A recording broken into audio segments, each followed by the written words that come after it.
In this section of the slideshow, we're going to look at the advancement of the secession movement, taking the states of the Cotton South, the Deep South, out of the United States. And this is going to lead us to this bigger question that we're going to look at in this section, which is how is it that the North is able to win this war against the Confederacy? And we'll see over time how the Union's war strategy evolves in order to deal with this immense crisis coming from the seceding states. Now, the election of Abraham Lincoln in 1860 set off a real constitutional crisis. As soon as that happens, many representatives and senators from the southern states indicated that their states planned to leave the United States, and there were some last-ditch efforts to try and keep the Union together. One of the last-ditch efforts to try and hammer together a compromise came from Senator John Crittenden, who considered himself to be the inheritor of Henry Clay's senatorial seat in Kentucky. And the plan that Crittenden put together essentially had two parts to it. One would be that there would be a constitutional amendment passed by Congress and ratified by the states, which would add an amendment to the Constitution guaranteeing the existence of slavery where it already existed. In addition to that, there would be an extension of the Missouri Compromise line to the border with California. Now, if you remember back with me, the Missouri Compromise line is this line formed by the southern border of Missouri, and this border indicates that all new or current territories north of that line will be free, and any new or current territory south of that line would be slave. So this would open the possibility that new slave states could be added to the United States if there were any current or future territories south of the Missouri border that might potentially want to become slave states. Now, when this proposal was put before Lincoln, who, when it was made, was not yet president, because presidents were not inaugurated in this time period until March of the following year after they were elected. So elected November of 1860, inaugurated as president in 1861 March. So this particular compromise was not yet passed, but it was clear it would go before Lincoln's desk, and they wanted to know whether he would approve of it or not. Lincoln indicated that he saw no problem with the first part of this, that yes, the Republican Party could agree potentially to the amendment guaranteeing the existence of slavery where it already existed. Because remember, the Republican Party is not an abolitionist party. In its party platform for 1860, the Republican Party ran on a platform of the non-extension of slavery, that they refused to allow the extension of slavery beyond its current borders. And because of that, Lincoln refused to accept the second part.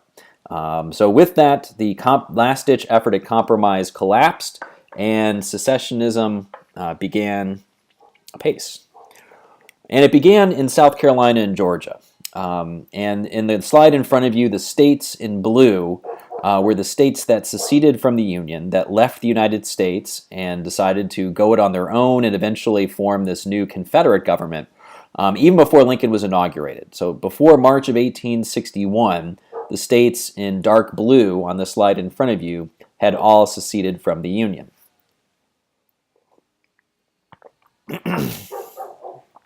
This was begun in December of 1860 when South Carolina and Georgia seceded. Eventually all the other states did as well. But you'll notice on the slide too that there were many states that were slave states that had not seceded by the time that Lincoln was inaugurated in March of 1861. The states in gray would secede after Lincoln's inauguration. The states in turquoise never did secede, that they were slave states, but they remained loyal members of the United States, or at least they never officially seceded. In Missouri, the situation was incredibly complicated.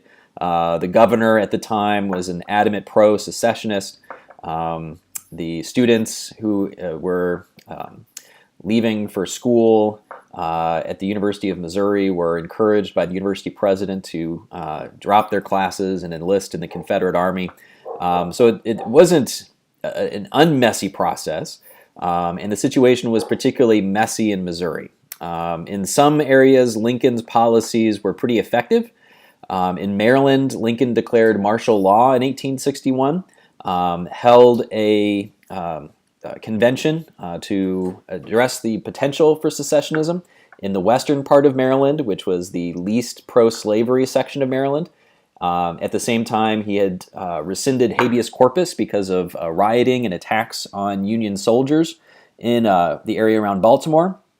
So many of the most adamant pro-secessionists had been arrested. The convention was held in the western part of the state that was the most anti-slavery, and thus it was not too surprising that Maryland voted to stay within the Union. In Kentucky, Lincoln adopted a rather hands-off policy. When Kentucky moved to declare their neutrality in the growing conflict between the North and the South, many in Lincoln's cabinet suggested that that was not really possible. Either you're a member of the United States and you support the U.S. war effort, or you are not and you're seceding from the United States. But Lincoln is famously quoted as saying that in the upcoming conflict between the Confederacy and the Union, he would rather that God were on the Union side, but he must have Kentucky. He looked at a map, he recognized the strategic importance of the state of Kentucky. It bordered this important Ohio River that had the potential of funneling supplies and soldiers further west. It also jutted very far north. It was not entirely unconceivable if Kentucky went to the Confederacy that it would not be that challenging for the Confederacy to divide the Union into between the eastern and western portions. So the hands-off policy eventually worked. It was the Confederacy that was the first to ignore Kentucky's declaration of neutrality, and the Union came in and saved Kentucky from a Confederate invasion, and then there was no more talk, serious discussion anyway, of Kentucky seceding from the Union and joining the Confederacy. In Missouri, it was a real mess. There were rather strong abolitionist sentiments, particularly in the area around St. Louis, led by John C. Fremont, who, on his own authority, threatened to emancipate the slaves in Missouri. When that happened, this just further divided the state, and so Missouri became a virtual civil war within a civil war for the remainder of the conflict. The Union had to devote a large number of soldiers to the state just in the effort to try and keep the peace. So Lincoln's border strategy in Missouri was a dismal failure, in part because of the people put in charge there, but in other regions it was a pretty strong success in keeping the so-called border states, the states on the slide in front of you in turquoise, within the Union. But it would be the firing on Fort Sumter that would seal the fates of the states in gray. Before Lincoln was inaugurated in March, James Buchanan was still president of the United States. As these states in dark blue seceded, Buchanan, on the one hand, denied the legitimacy of secessionism and declared it to be unconstitutional, but on the other hand, declared the national government powerless to do anything to stop it. The result was that by the time that Lincoln took office, the United States only retained 2 facilities in the states in dark blue. The rest had been reabsorbed by state militias, local military groups pushing out the national government. In South Carolina, you had Fort Sumter in Charleston Harbor, at the very heart of the pro-secessionist movement. The other fort was basically in the middle of nowhere. It was along the panhandle of Florida at a site called Fort Pickens, an island off the coast, but really not all that important. But Fort Sumter was a thorn in the side of the heart of secessionism, and the governor, the legislature of South Carolina demanded that this fort be handed over. The major in charge of the fort refused, declaring that he could not just simply give the property over without running the risk of being held liable for cowardice. But he did write back saying, well, if you just wait around a while, we're going to run out of supplies, we're going to run out of food, and I will have no choice but to go ahead and hand the fort over to you at that point. When Lincoln is inaugurated, his cabinet put before his desk a letter indicating that you've got to make a decision right away. If you don't decide to resupply Fort Sumter right now, the fort will have no choice but to surrender due to lack of supplies. And if you want to keep it there, you're going to have to make a decision post-haste, right away. So Lincoln makes the decision against the advice of the majority of his cabinet. His postmaster general approved of this decision, but the rest of his cabinet disagreed that the Union was not going to give up any more property in the states that had seceded. So he wrote a letter that was published in a number of newspapers indicating that he was going to send a resupplying force to Fort Sumter, and that was going to be a humanitarian mission. They were not going to bring more soldiers, more weapons. They were going to bring medical supplies. They were going to bring food. Once this is published, South Carolina's militia captains knew that the jig was up, that they had no choice but to either acquiesce or to take the fort, and they chose to take it.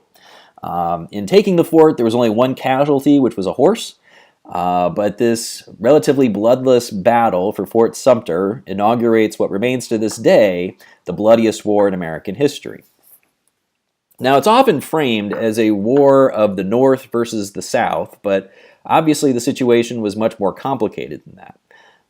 In the South, you did not have a unified population in favor of secessionism. As you can see on the slide in front of you, there are some regions and states where there were significant populations opposed to the idea of secessionism.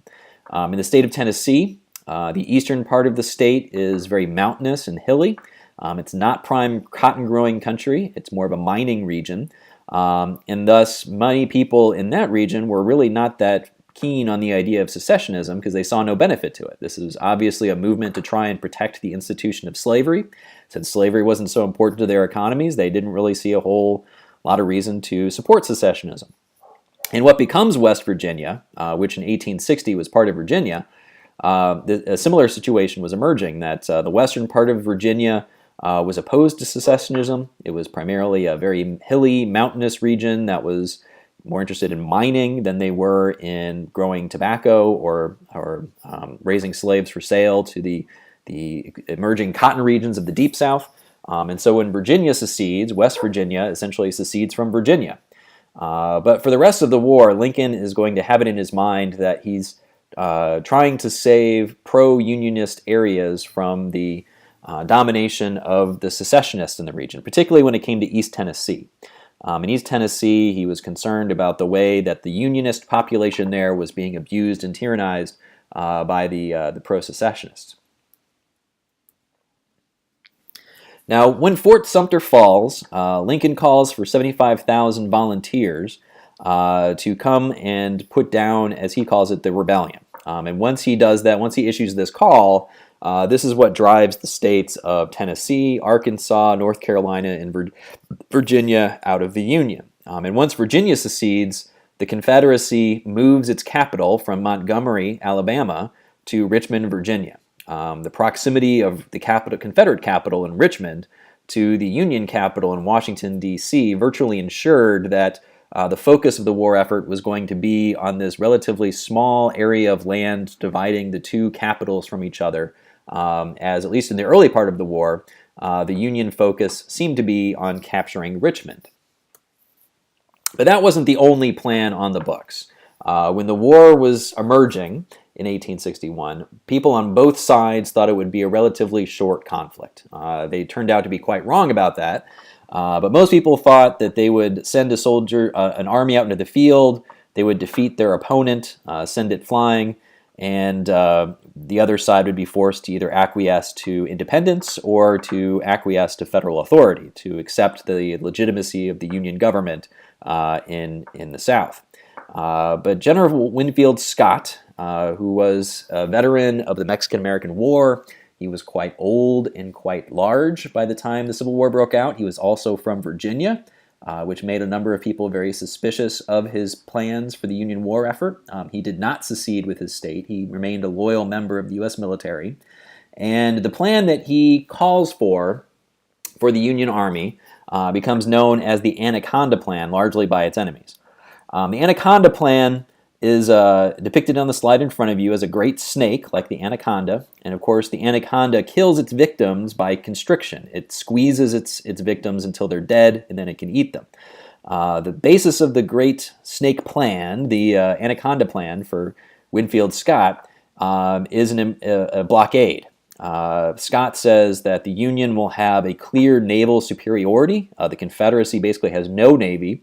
The Union has all of the naval forces. And so Scott says any plan should be premised upon this reality. Many of the rivers in the West, the biggest of them being Mississippi, but there are many others as well, tend to run north and south. So Scott says there should be a great naval force along the rivers that divides the Confederacy from within. And the Union should also conduct an effective naval blockade of the coast. And he believed over time this would starve the Confederacy into submission and force it to surrender. At the time it was articulated in 1861, the plan was seen as cowardly. It was seen as Scott's efforts to try and avoid bloodshed in his native Virginia rather than a bold effort to try and win the war. Instead, most people expected a key decisive victory on the field to decide the matter. But over time, we'll see that Scott was essentially right in his way of thinking, that the way the Union was going to win the war was not going to be so much by winning strategic places on the battlefield, capturing important cities, so much as ultimately destroying the ability of the Confederacy to supply its own soldiers because it's deprived of its food sources. In other words, attacking the economy itself, blurring the lines between civilian and military personnel, and bringing the war home to roost for Confederate civilians. But that's not the way the war was largely waged in 1861 and 1862. In 1861, one of the first large battles of the war is going to be the First Battle of the Bull Run, and Lincoln takes the failure of the Union Army at Bull Run personally.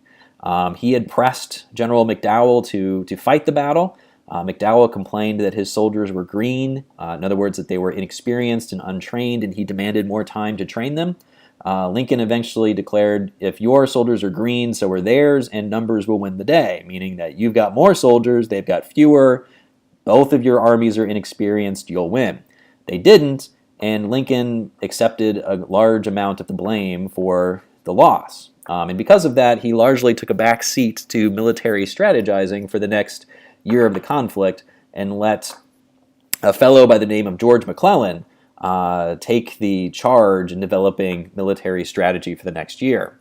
And McClellan moved tortuously slowly. McClellan took a long time to develop and propose a plan for how to defeat the Confederacy. Finally, when he proposes it, Lincoln is already starting to believe that this is not going to be the way the Union's going to win the war. What McClellan thinks is that the Union focus is the Confederate capital, Richmond. That if the Union can capture Richmond, the Confederacy will have no choice but to seek terms of peace and be reabsorbed into the Union. And he believes that in order to capture Richmond, the Union should take advantage, one, of its naval superiority, and two, avoid the improving entrenchments blocking any expedition marching south from D.C. to try and capture Richmond. So what McClellan says is that the bulk of the Army of the Potomac, the large northern army based around D.C., should be put on board ships, sail down to the Yorktown Peninsula, and then march up the peninsula from the southeast to capture Richmond from the south and east. The idea was that the Confederacy would be expecting them to come from the north. If the Union Army came from the south, they'd be caught off guard, they'd be unprepared, and the capital would be easily taken. What McClellan doesn't realize, and what Lincoln is beginning to realize, is that this is very much like the American Revolution. In the American Revolution, as long as an army remained in the field, the hope of American independence survived. The British could capture Philadelphia, but what did it really matter? The same general principle applies here, that as long as the Army of Northern Virginia remains in the field, the hope of Confederate independence survived. If the Union captured Richmond, so what? They could just simply change the capital to another location and continue the war effort from there. The Peninsula Campaign is given a tentative approval by Lincoln. McClellan takes his army, always overestimates the size of his opponent and underestimates his force's ability to capture them, moves incredibly slowly up the peninsula until by the summer of 1862, in a large campaign known as the 7 Days Campaign, McClellan's force is pushed back towards their starting point by the Army of Northern Virginia when a fellow named Robert E. Lee takes over, and Lincoln decides to call the campaign quits. It's not working, he's not going to be capturing Richmond, and basically recalls the army back to Washington, D.C. Now this is going to be a big problem in a war effort waged in a Republican society, meaning little r, a society in which the population elects their leaders. Growing war fatigue is going to give support to a growing movement within the North called the Copperheads. The Copperheads were pro-peace, usually pro-peace Democrats who wanted to find the quickest way towards peace. And the longer the war dragged on, the harder it was going to be for the Union to maintain the morale it needed to continue the war effort. On the picture in front of you here is a depiction indicating why the pro-peace Democrats gained the name Copperheads. They were seen as snakes who were destroying the Lady Liberty here, who's trying to defend herself. They're attacking her from within.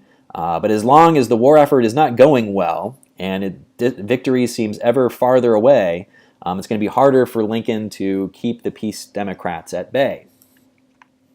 But then in the fall of 1862, after the Battle of Antietam, Lincoln takes charge of war strategies and decides to change the focus of the war. From here on out, the focus of the war is no longer going to be, in Lincoln's mind anyway, Richmond, but instead ultimately destroying the Confederate economy.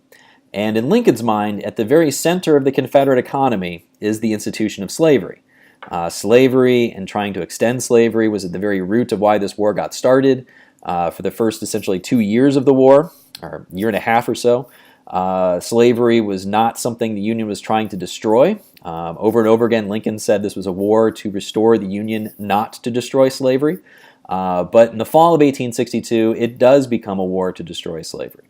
Lincoln and many in his cabinet realized that what continues to push the Confederacy forward is slave labor. Who grows the food? Who provides the labor?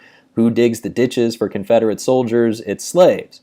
You deprive the Confederacy of its labor force, and it won't be able to supply its own soldiers any longer.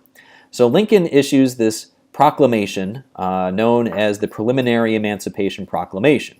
In September of 1862, the Preliminary Emancipation Proclamation says those areas currently in rebellion against the United States, if they do not accept the sovereignty of the U.S. government by January of 1863, the slaves in those regions in rebellion against the United States will be set free.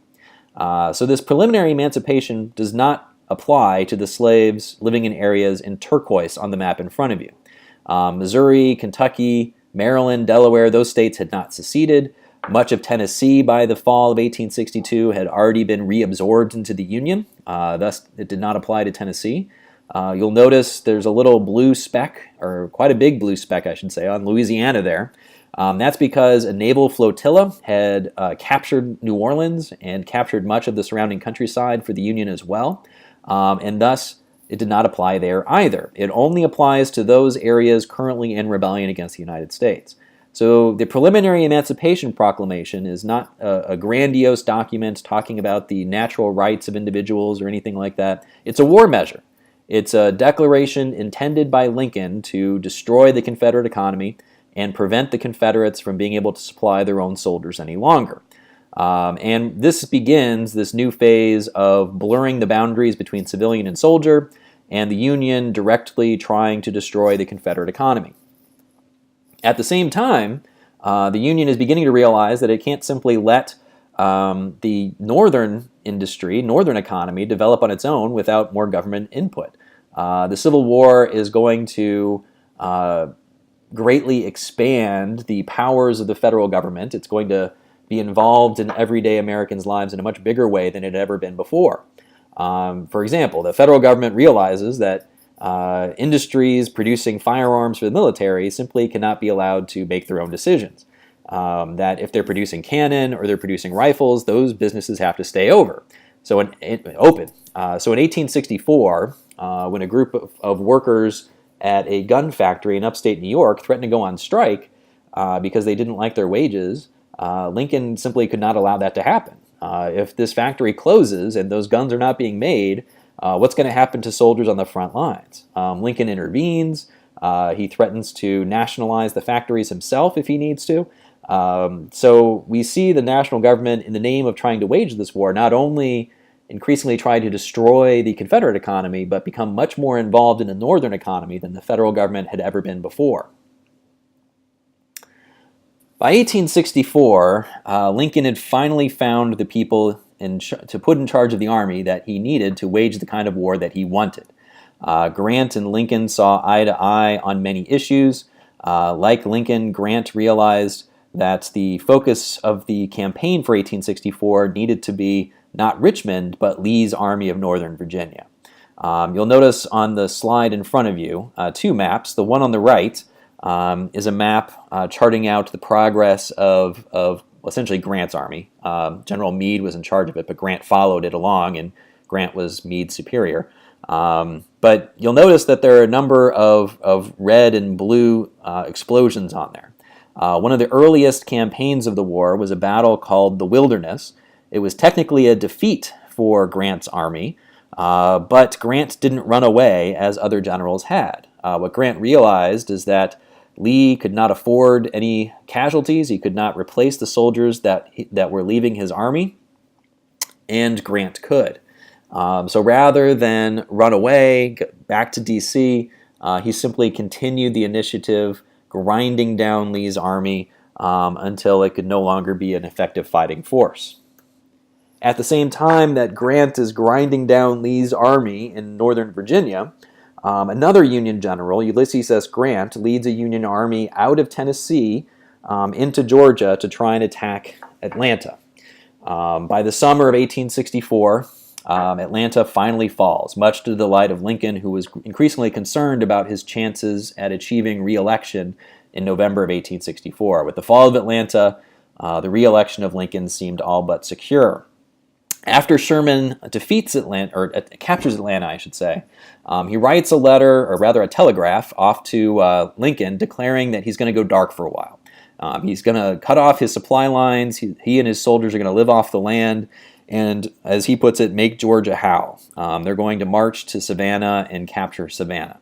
Lincoln's a bit hesitant. He gives Sherman the go-ahead, and essentially Sherman wages about a 100-mile wide swath of destruction from Atlanta to Savannah. In the slide in front of you, you can see Sherman's army tearing up rail lines, preventing the Confederate forces from being able to use them in the future. A favorite tactic was to heat those rail lines up.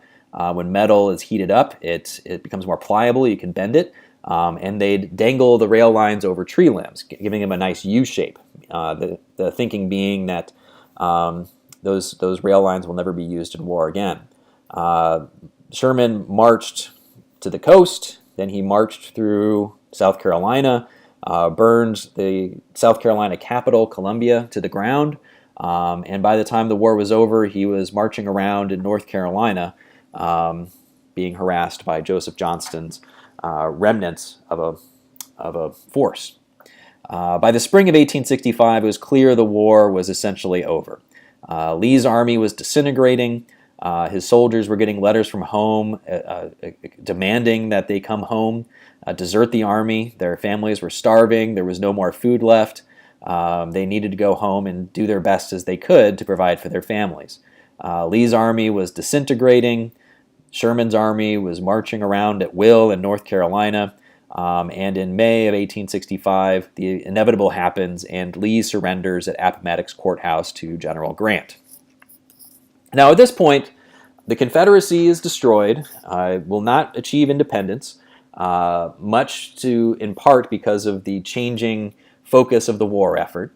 But there's still this question of what the South is going to look like. In most northern minds, the states that had seceded from the Union cannot simply be allowed to come back in without any sort of changes. They want to make sure that there is no longer, or will never again, be a secessionist movement like had happened in 1861.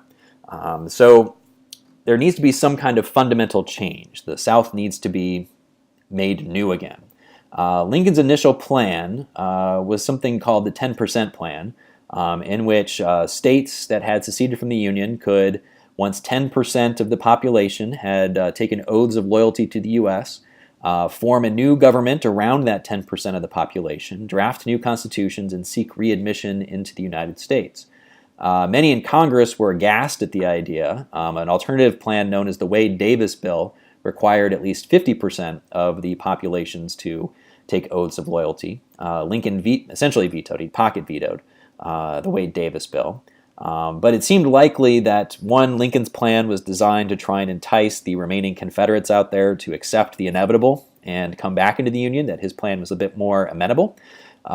It seemed likely that Congress and Lincoln probably would have hammered something out, but before that could be done, Lincoln was assassinated, and his vice president takes over. And his vice president, Andrew Johnson, was going to have a very different relationship with Congress. Lincoln was the consummate politician. He was the kind of president who knew how to get legislation passed through Congress. Johnson was not. Johnson was put on the ticket with Lincoln in 1864 because he was from the South. He was known as the loyal senator from Tennessee who did not secede with his state. He remained in Congress, representing, as he put it, the loyal members of Tennessee who had never seceded. And because Lincoln wanted to project a ticket of national unity, Johnson was nominated as the vice presidential candidate. Nobody expected him to become president. And when he does become president, he proposes an alternative plan in which former Confederates will have to beg for forgiveness and seek presidential pardons. And some members in Congress think that maybe this is the kind of legislation they need, maybe this will be their guy. But it turned out that Johnson was more than happy to send out presidential pardons. Ex-Confederates were getting lots of pardons.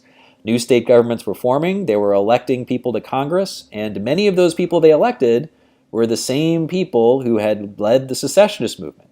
So in the fall of 1865, new members of Congress were arriving and looking for their seats, and Congress decided not to seat them. The members of Congress could not simply sit by and see ex-Confederates retake their old seats in Congress as if nothing had happened. Johnson's support, any that he had had over the summer, evaporates quite quickly, and the more radical elements of the Republican Party essentially take over. There were a number of moderates who were inclined to see if Johnson's policy worked, but the disastrous results of it really made the moderates go to the side of the radical Republicans. And for the rest of Johnson's administration, the Republican congressional members have enough votes to basically override the vast majority of presidential vetoes that Johnson tries to throw at them. And it's at this point that Reconstruction takes a more radical turn, that the congressional Republicans decide that they're going to remake the South to make it a fundamentally different place than it had ever been before. On the slide in front of you is a picture of Thaddeus Stevens, one of the more radical members of Congress from Pennsylvania. He, unlike many of his colleagues, was actually in support of land redistribution. You've probably heard of the rather famous field order that Sherman issued during the end of the war, the final months of the war, issuing 40 acres and a mule to the many slaves who were following his army. There was some talk of land redistribution from people like Thaddeus Stevens, but for the vast majority of members of Congress, property rights were sacrosanct. Any idea of freedom, meaning new land, more property for the former slaves, was simply a non-starter. Instead, Congress had very different understanding of what freedom was going to mean. On the slide in front of you is a statement read by a Union officer as he was marching in the South. Whenever he would arrive on a plantation, he would announce that the slaves were now free by order of the president because of this Emancipation Proclamation. But the kind of freedom that he describes on the slide in front of you is one that doesn't seem all that attractive. You've heard many stories about your condition as freemen. Don't expect to save up anything or to have much corn or provisions at the end of the year. You do not own a cent's worth except yourself. The plantation you live on is not yours, not the houses, nor the cattle, mules, and horses. The seed you planted with was not yours. Every man must work under orders, and on a plantation, the head man who gives all the orders is the owner of the place. Remember that all your working time belongs to the man who hires you.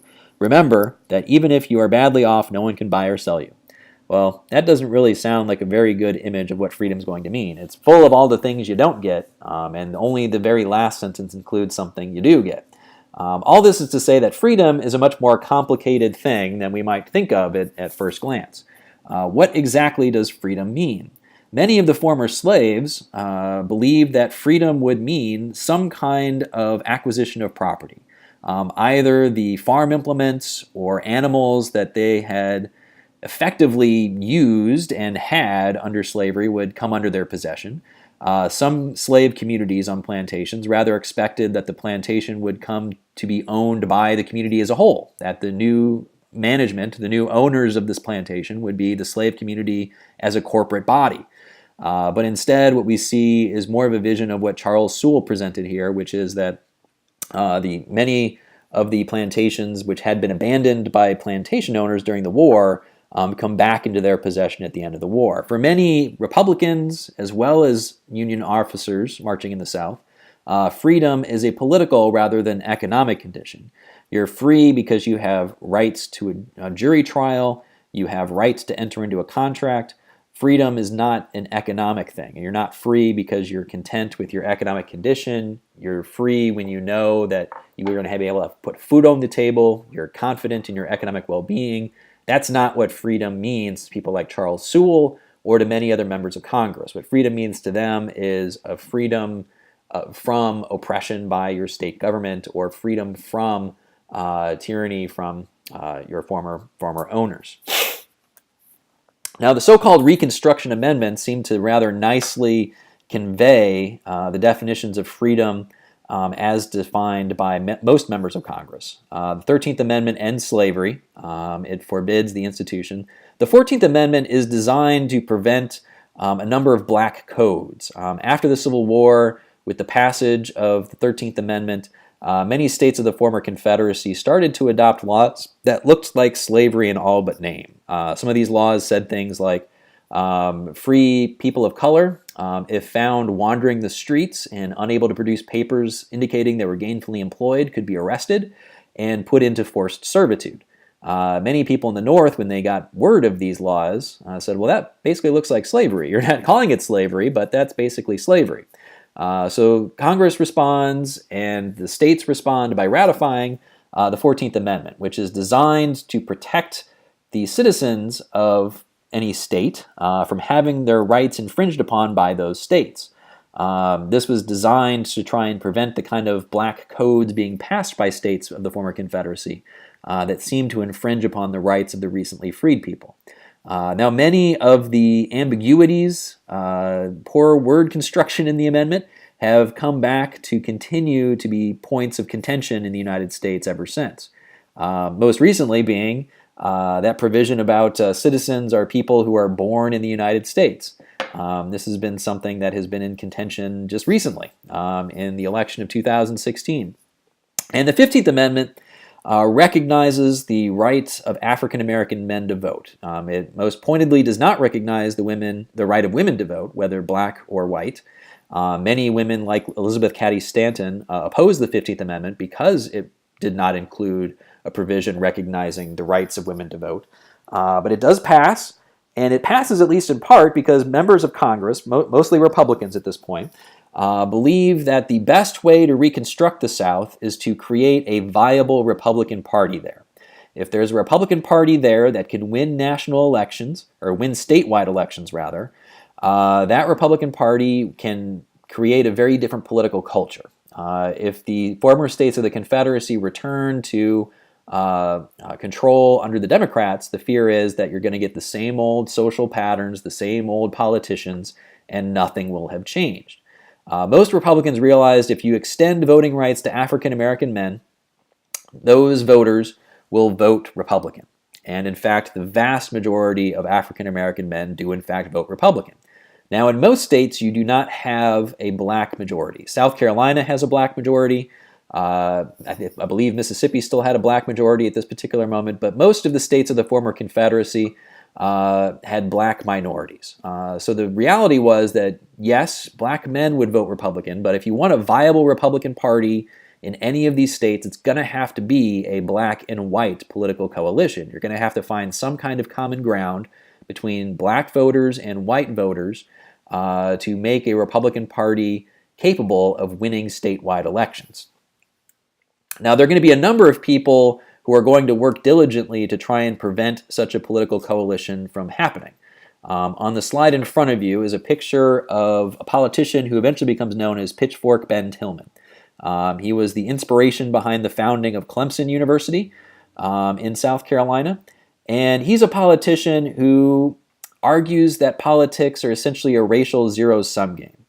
That when black voters and black people win, white voters lose. That if black people gain some political power, they're going to try and take it from white voters, and white voters will suffer.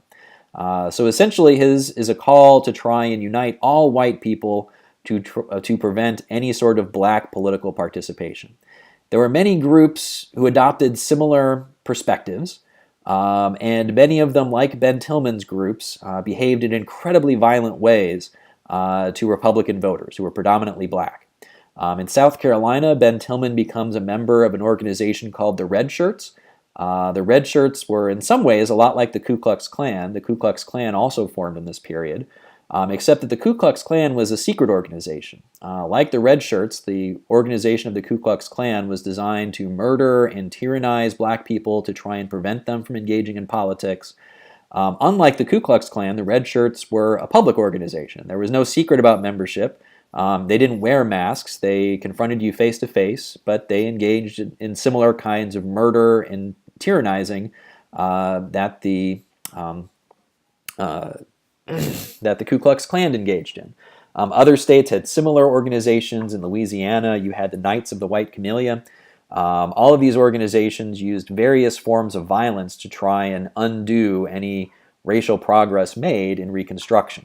And in the reading for this week, you're going to read a little bit about how effective these organizations were at undoing any possibility of black political equality being accomplished in the era of Reconstruction.